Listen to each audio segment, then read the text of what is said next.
Historians often say that the views of a society develop in a pendulum-like fashion. We go from one extreme to the next. Of course the Earth is flat. Are you crazy? Of course the Earth is round. Are you crazy? We see this in the stock market, and we also see it in fitness. Some 15 years ago, the prevailing consensus was that you had to eat 6 meals a day, and you had to eat right before a workout and right after a workout. If you didn't run home to the locker room to slam down a protein shake, you would have wasted all the gains of your workout. That view turned out to be false.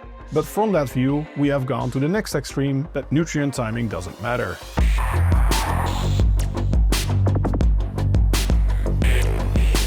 Nutrient timing is dead, seems to be the prevailing consensus in evidence-based fitness. The truth, however, is probably somewhere in the middle. If you logically think about it for a moment, the idea that nutrient timing doesn't matter makes no sense. What if you only eat once per month? Do you think you can have one meal per month and then make gains for the rest of the month? Of course not. Well, how about one per week? Probably not. How about one per day? Maybe still not. So clearly we're talking about a degree, the degree to which nutrient timing matters. What has happened in evidence-based fitness is that people have taken the studies that show that immediate pre- and post-workout protein provision, like a protein shake directly before and after your workouts, is not always necessary. They've taken that knowledge and applied it to nutrient timing as a whole. But nutrient timing has a lot more to it. And even the idea of post-workout and pre-workout nutrient provision is not completely without merit. My favorite line of research for this is actually studies in which researchers had people consume post-workout protein shakes, but they didn't end up with a higher total daily protein intake compared to the control group. In some of these studies, we even saw that the control group ended up with a slightly higher protein intake than the group that was supposed to add protein as a post-workout protein shake. And we see in some of these studies that the groups with the added post-workout protein shake, despite not having a higher total daily protein intake, did make better gains, providing quite clear evidence that it must have been the timing of the protein rather than the total amount. And for those that have seen my videos on protein intake, that's also why I'm skeptical of studies on protein intake that did not control for the timing of the protein intake. Now, I'm not arguing we go back to running to the locker room to slam down your protein shake, otherwise you have no gains.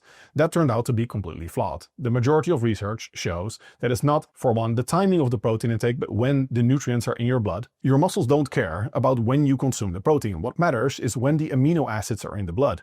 So you want hyperaminoacidemia around the time of your workout to fuel maximum muscle protein synthesis. That doesn't mean you have to consume it right before or after the workout. It could be consumed multiple hours before, as long as the amino acids are in the blood at the time that they are useful for the body. Based on this total literature, what I recommend to my clients and students is that you should sandwich your workout within a 5-hour intermeal window. This means that you should have no more than 5 hours pass between the pre and the post-workout meal, and you can work out any time in between that. Within those constraints, depending on how much you consume in each meal, you're probably going to get the same gains regardless of the timing. What is probably not ideal is having a long period of fasting after a workout. Then you have no protein provision at all to fuel the process of muscle growth, muscle protein synthesis, that makes your muscles adapt and get bigger. And a new scientific review takes this line of thinking one step further. They extend it to energy intake, not just protein intake, and they say that the distribution across the day should roughly match requirements. Concretely, they systematically reviewed the effects of energy distribution across the day in athletes on their resulting body composition. They concluded, the available evidence suggests that athletes should have an energy intake that dynamically matches requirement. It asked, the portion of the day when energy expenditure is higher should be matched with a higher energy intake to avoid prolonged periods of energy restriction.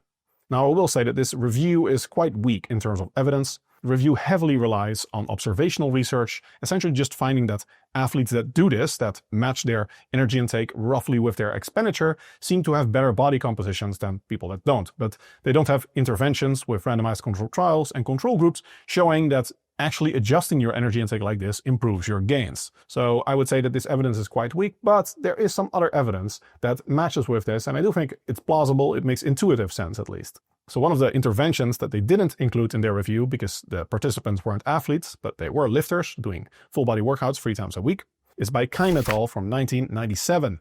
It's a study that's no longer talked about, but actually provides quite compelling evidence in favor of nutrient timing mattering. Basically what the researchers did is that they had a group of female lifters perform 6 weeks of strength training with most of their energy early in the day, and 6 weeks with the same macronutrient total intakes with most of their energy later in the day. So they had 4 meals, 15%, 15%, 35, 35%, or 35, 45, 15, 15%. Basically, most of the energy intake early in the day or most of the energy intake later in the day. Same individuals in a metabolic ward, very importantly, so all energy consumption was completely controlled. They knew exactly what the subjects were eating, and this is a massive, massive strength because most of the research, as anyone who has done research in nutritional scientists, can show you that it's very annoying, that it's very hard to get most of your subjects to actually do what you want them to do. So diet adherence is a big problem. All coaches can tell you this as well. Client adherence is always an issue, and it's a really big part of coaching. In studies, if people don't actually do the diet setup that you want them to do, of course that completely undermines the whole study. And a metabolic ward is a huge advantage in this regard.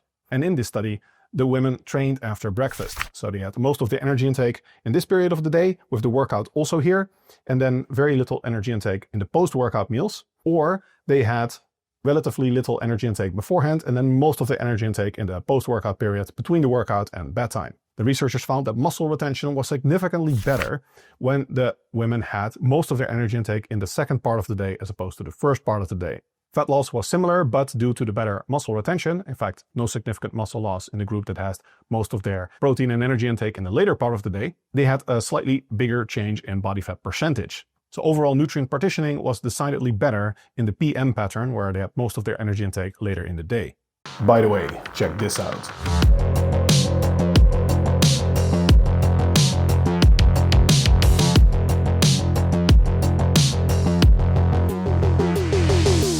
A serious course for serious coaches that want to take their physique to the next level. Click on the link in the description for more info. Probably the best PT course on the entire internet, hands down. It makes intuitive sense to me that you want most energy and especially protein intake in the later part of the day in between the workout and bedtime. This is when you're in the anabolic window. Now, research has conclusively shown that the anabolic glory hole theory is not true. Anabolic window is not some 1 hour period where you have to slam down a shake and then that's where you get your gains. It's the whole process of muscle growth. And in untrained individuals, this process can last multiple days. So nutrient timing is probably completely irrelevant for untrained individuals. However, as you get more trained, research has shown that the anabolic window decreases in length, which makes sense. You don't gain as much muscle anymore after a workout, so the whole process of muscle growth concludes more quickly. Trained individuals also suffer less muscle damage and generally recover faster from a given workout, which all aligns with the idea that, as a trained individual, the period afterwards in which you grow is not as long. You can probably extend this with higher training volumes, but it makes sense that a big part of the peak in muscle protein synthesis after a workout occurs sometime between the workout and bedtime that day, especially if you train earlier in the day. So probably that period in between the workout and bedtime, that period when muscle protein synthesis is significantly elevated, that's when you want to get a significant part of your total daily energy and protein intake in. You at least want to distribute your calories somewhat evenly across the day and maybe even backload some of the calories towards this period. Now, I will reiterate that the scientific evidence that calorie distribution across the day or protein distribution across the day matters a lot is not very strong. Significant limitations of the study by Keim et al. Included a small sample size, partially offset by having a crossover design, and using bioelectrical impedance analysis to measure body composition. They had good equipment for this, but it's not the gold standard to measure body composition. We can also extend this line of thinking across days. Does it make sense to have more energy on training days, for example, than on rest days? Well, most people actually do the opposite. In my conversations with students, I've noticed that most students are not aware that when you consume the same energy intake every day of the week, as many people do, you might actually be bulking on your rest days and cutting on your training days, which intuitively might not be ideal. For example, if your energy expenditure on rest days is 2,500 calories, you have, say, 500 calorie higher energy expenditure on your training days, you go into an energy deficit of 10% and you consume the same energy intake across the week. This is a pretty common scenario, I think. In that scenario, your average energy intake will be 2,507 calories and your average expenditure will be 2,786 calories, meaning you are indeed on average in a 10% energy deficit. But in individual days, you have 2,500 calorie energy expenditure on your rest days and you are consuming 2,507 calories, which means you are technically in a slight energy surplus on your rest days, whereas on your training days, you are in deficit. And that might not be ideal according to this new systematic review. And I think that intuitively makes sense. The training day is logically the period in which it's more likely that the additional energy intake will foster muscle growth and muscular recovery as opposed to the rest day. At least if most of that training day is the post-workout period in which you are recovering. If you trained very late in the day, it might actually make more sense to have more energy intake on the rest day afterwards. So does this matter? Well, there's very little research, and it's also very hard based on the research that we have to make firm conclusions about this because of the problems of dietary adherence.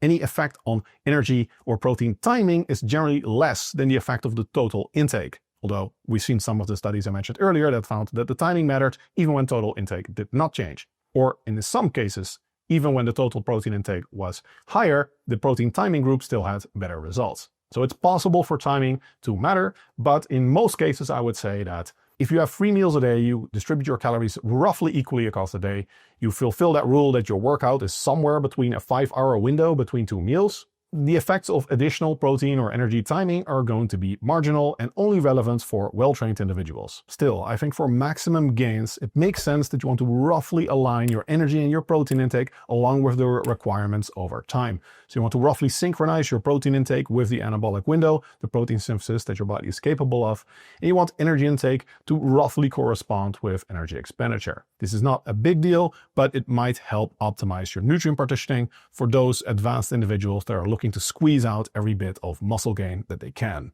I hope this helps you set up your diet to meet your goals. If you like this type of evidence-based content, I'd be honored if you like and subscribe.